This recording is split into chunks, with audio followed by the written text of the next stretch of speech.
About this California church, Calvary Chapel San Jose, and what they're alleging in their new lawsuit, I think just filed yesterday. Yes, so Calvary Chapel San Jose has really been the poster child of COVID-19 abuse. They were recently ordered to pay $1.2 million by a state judge because they stayed open during the COVID-19 pandemic, despite the fact that the United States Supreme Court has admonished California and specifically Santa Clara County 5 times. And in the midst of discovery, we found out that Santa Clara County was partnering with a company called SafeGraph to put a geofence around the church to determine how many people were going in and out of the church during the COVID-19 pandemic. And they did this for over a year. And so we spent a lot of weeks researching and gathering information about how SafeGraph and Santa Clara County were able to get this information. And we filed a lawsuit because, in our opinion, this is a blatant violation of the congregants' right to privacy and their religious rights. Oh, definitely. When it comes to geofencing, as I think the term, what exactly does that mean?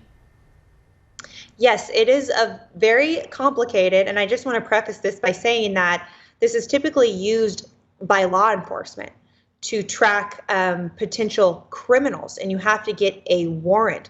Here we're talking about law-abiding worshipers who have a First Amendment right to worship and gather in a sacred church. They do not have an expectation of ever being surveilled by the government, but geofencing as a tool used by government agencies, it puts a virtual bound between a specific geographic location or a property. Here it was Calvary Chapel San Jose, the church ministry, housing, and what that means is then they can track the movements going in and out of that bound. And here what we found out was there was no limitations on their geofencing operation, meaning that they could surveil anyone within the bounds of that geofence, even if it was a nursery or the prayer room, any intimate place.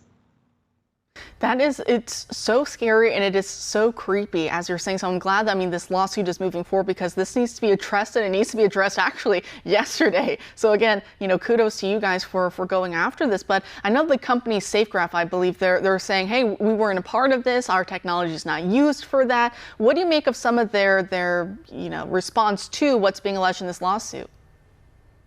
Well, I think their response was really quite confusing to me because at the same time they also conceded that they were aware that there was an ongoing lawsuit against Calvary Chapel San Jose in Santa Clara County. So the reality is that they were aware one way or another that there was this lawsuit and that Santa Clara County wanted to use this information against Calvary Chapel San Jose.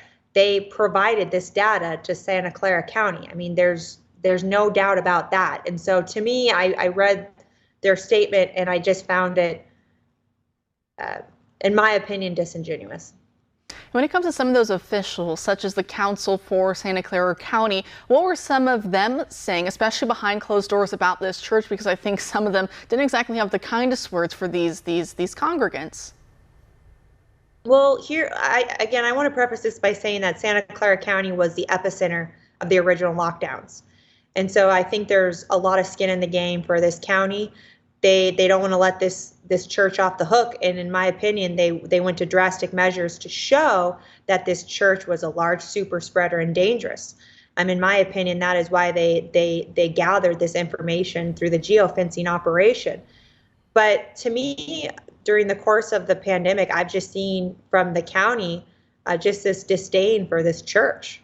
They really disliked this church because the church was not willing to bow down, was not willing to comply to what they believed were unconstitutional mandates. And so the county will just, unfortunately, not let go and wants to make a statement of Pastor Mike McClure and the church to let everyone else in the county know that this is what happens when you disobey our orders.